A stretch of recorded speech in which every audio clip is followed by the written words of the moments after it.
रोहन नाम का एक लड़का था। वो शहर के आखिरी छोर पर रहता था। वो बहुत ही गरीब था, लेकिन वो मेहनती था। वो अपनी माँ के साथ रहता था और छोटी मोटी दुकानों पर जाकर रोज के खाने के लिए काम किया करता था। माँ, मैं घर आ गया हूँ। थोड़ी बहुत सब्जियाँ लाया हूँ। आज इसमें से ही कुछ बना दे, बाकी का कल देखेंगे। हाँ ले बेटा, पहले पानी पी ले। काम ठीक से हुआ ना? एक मीठा भी ले। पड़ोस में एक लड़की आई है, उसने ही दिया तो मैंने सोचा तेरे लिए रख दूं। अच्छा, कौन कौन आया है उसके साथ रहने? कोई नहीं बेटा, वो अकेले रहने आई है यहाँ पर। क्या शहर के आखिर में इसने क्यों घर लिया है? ऊपर से अकेली है, डर नहीं लगता क्या इसको? हाँ बेटा, अकेली भी है और घर भी बहुत ही सुंदर बनाया है। ऊपर से खुद भी बहुत सुंदर है। ऐसा लगता है कि परी उतर कर आ गई है। मैं तो देखती ही रह गई। क्या माँ, सच में ऐसा है क्या? फिर तो पता नहीं कि इसने यहाँ क्यों घर बनाया है इतनी दूर। जाने दो, इसकी भी कोई मर्जी होगी या मजबूरी, हमें क्या। हाँ बेटा, हो सकता है, जिसकी माया वही जाने। खैर तू बता, मैं आज क्या बनाऊं खाने में? बता क्या खाएगा? माँ, मैंने करेला और प्याज लिया है, आप उन दोनों को मिलाकर ही सब्जी बना दो। ठीक है बेटा, मैं अभी बनाती हूँ। तभी कोई दरवाजा खटखटाता है। बेटा देख तो कौन आया है। जी, आप कौन? जी, मैं आपकी पड़ोसी हूँ। आज ही यहाँ रहने आई हूँ। वो मैंने घर बनाया है ना, तो खाना देने आई थी। आज पहला दिन है मेरा, इसलिए सोचा आप लोगों को खाना खिला दूं। कौन है बेटा? माँ जी, मैं हूँ जो सुबह आई थी। अच्छा अच्छा, ठीक है बेटा। वो खाना देकर चली जाती है। कुछ दिन बीत जाते हैं और मोहल्ले में एक चीज बहुत अजीब हो रही थी। जो भी निशा से मिलने आता वो गायब हो जाता। और जब से निशा उनके पड़ोस में आई थी, बहुत सी बातें होने लगी थी। सुनिए, वो मेरे घर की खिड़की अटक गई है। क्या आप मेरी मदद कर सकते हैं? बहुत प्रॉब्लम हो रही है उसको बंद करने में, और मुझे समझ नहीं आ रहा कि मैं किसे बुलाऊं इसे ठीक करने को। यहाँ की ज्यादा जानकारी नहीं है ना मुझे। हाँ, कोई बात नहीं, मैं कर देता हूँ, आप परेशान मत होइए, ठीक है? दोनों निशा के घर जाते हुए, जी ये वाली खिड़की है जो अटक रही है। फिर रोहन फटाफट से खिड़की को ठीक कर देता है और निशा रोहन को बैठने को कहती है। आप कुछ लेंगे? ठंडा गर्म कुछ भी? नहीं थैंक यू, आपका घर बहुत ही सुंदर है और बहुत अलग अलग चीजें भी हैं। आधे से ज्यादा तो मैंने देखी भी नहीं है आज तक। Thank you. हाँ ये तो है। रोहन को वहाँ पर बहुत सुंदर पेंसिल दिखती है और वो उसे ले लेता है और अपने घर आ जाता है। ये पेंसिल इतनी सुंदर है कि किसी को भी लालच आ जाए। वैसे भी वो बहुत अमीर है, ना जाने ऐसी कितनी पेंसिल ले सकती है। एक पेंसिल खोने से उसका क्या नुकसान होगा भला। चलो मैं जरा इससे कुछ बना कर देखता हूँ। वैसे भी कितने दिन हो गए मैंने चित्रकला भी नहीं की है। रोज के काम धाम के चक्कर में अपना हुनर ही पीछे छोड़ दिया है मैंने। अब जब आज ये सुंदर पेंसिल हाथ में ले ही ली है मैंने, तो कुछ बना ही लेता हूँ। रोहन खुद से बात कर ही रहा होता है कि तभी उसकी माँ की आवाज आती है। क्या कर रहा है बेटा तू अकेले अकेले?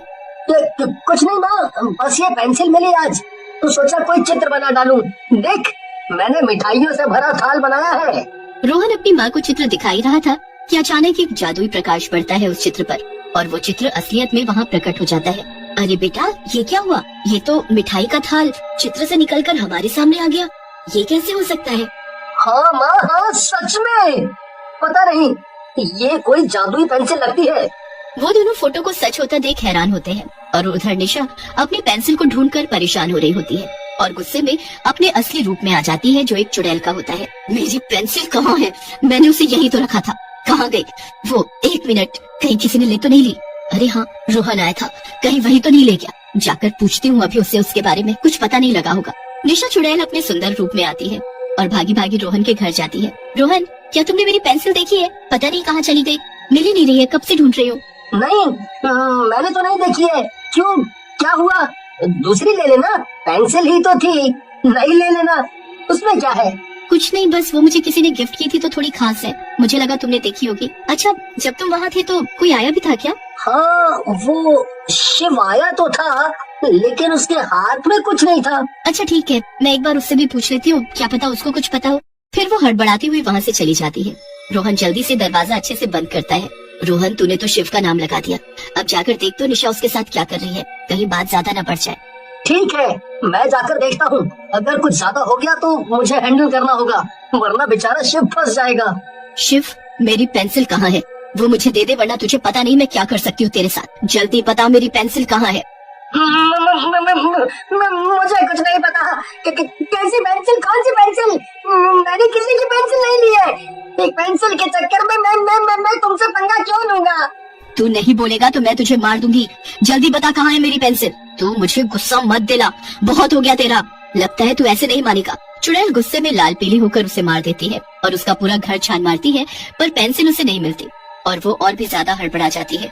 अरे पेंसिल तो इसके घर में भी नहीं है, कहीं ये सच तो नहीं बोल रहा था। इसका मतलब रोहन के पास ही है मेरी पेंसिल, वो जरूर झूठ बोल रहा था। रोहन निशा का असली चुड़ैल रूप देखकर बहुत डर जाता है और जल्दी जल्दी अपने घर जाने लगता है। माँ जल्दी से चल, वो निशा एक चुड़ैल है, उसने शिव को मार दिया है। हम यहाँ से भाग जाते हैं, वरना वो हमें भी मार देगी। जल्दी कर माँ, जल्दी कर। पर हम पैदल कितनी दूर जा पाएंगे, वो तो हमें पकड़ ही लेगी। क्या पागलों जैसी बात कर रहे हैं तू? अगर शिव की तरह रोहन के पास भी मेरी जादुई पेंसिल नहीं मिली तो मैं क्या करूँगी? निशा चुड़ैल गुस्से में बौखलाई हुई दौड़ी दौड़ी रोहन के घर आती है। उनका दरवाजा खुला है, ये लोग कहाँ गए? कहीं ये मेरी पेंसिल लेकर भाग तो नहीं गए? मैं इस रोहन को नहीं छोड़ूंगी, ये समझता क्या है खुद को। उधर रोहन और उसकी माँ एक नए शहर में बस जाते हैं और उधार पर एक दुकान लेते हैं। माँ हम इस दुकान में खाने पीने का सामान बेचेंगे और इस पेंसिल की मदद से हम बहुत अमीर बन जाएंगे कुछ दिनों में ही, देखना तुम। और किसी को शक भी नहीं होगा। हाँ सही कह रहा है तू बेटा, पहले सारी चीजें बना लेते हैं, उसके बाद ही दुकान खोलेंगे, इससे किसी को शक भी नहीं होगा हमारे बारे में। दोनों ढेर सारी चीजें बनाकर दुकान सजा लेते हैं और फिर दुकान खोलते हैं और उनकी बिक्री भी बहुत होती है, क्योंकि इतना सामान वहाँ आसपास कोई दुकान वाला नहीं बेचता था। दुकान पर सामान बेचते हुए दोनों बस यही सोचते हैं कि भगवान ने उन पर बहुत बड़ी कृपा की है। इस तरह वो चित्र बनाकर मनचाही चीजें बनाते गए और धीरे धीरे आम लोगों की तरह अमीर हो जाते हैं और एक बड़ा सा घर बना लेते हैं। माँ जब उस चुड़ैल के पास ये पेंसिल हो सकती है तो और भी बहुत कुछ होगा ना, जिससे हम बहुत अमीर और उसकी तरह ही ताकतवर भी हो सकते हैं ना। हाँ बेटा ये तो है, पर हम जितने में हैं हमें उतने में ही खुश रहना चाहिए। एक बार लालच कर हमने शिव को मरवा दिया है, अब लालच करना ठीक नहीं होगा बेटा। नहीं माँ, मुझे अमीरी के साथ साथ बहुत ताकतवर भी बनना है और मैं फिर उसके घर पे जाकर बाकी की जादुई चीजें देख कर लाता हूँ। क्या पता उसी में उसकी ताकत का राज भी छिपा हो। बेटा अब नहीं जा, इतना लालच करना सही नहीं। रोहन चले जाता है चुड़ैल के घर और जादुई चीजें ढूंढने लगता है। तभी चुड़ैल रोहन के सामने आ जाती है। अरे रोहन कहाँ गायब हो गए थे तुम? तुम्हारी ही तो तलाश थी मुझे, कहाँ गए तुम? तुम्हारे लालच ने तुम्हें यहाँ वापस आने पर मजबूर कर दिया क्या? मैं बेकार में ही परेशान थी। इंसान का सबसे बड़ा दुश्मन तो लालच ही है। उफ, चलो तुम खुद ही आ गए तो अब मेरा काम भी आसान हो गया। अब चुपचाप से बता दो मेरी पेंसिल कहाँ है। मुझे माफ कर दो, मैं तुम्हारी पेंसिल भी वापस कर दूंगा। और तेरे लालच में मैंने किसी की जान भी ले ली और तुझे माफ भी कर दूं, तो तेरा भगवान माफ नहीं करेगा तुझे। प्लीज प्लीज जाने दो मुझे, मेरी माँ भी मेरा इंतजार कर रही होगी। तू नहीं भी देगा तो मैं खुद अपनी पेंसिल छीन लूंगी तेरे से, पर तुझे तो मरना ही होगा। तूने मेरे बरसों से कमाए जादू का अपने फायदे के लिए इस्तेमाल किया है ना, तो भुगत। इतना कहकर गुस्से में चुड़ैल उसे मार देती है और पेंसिल उसकी जेब से निकाल लेती है। ये लालच इंसान को कभी भी सुख से नहीं रहने दे सकता। चलो किसी और का लालच देखा जाए अब।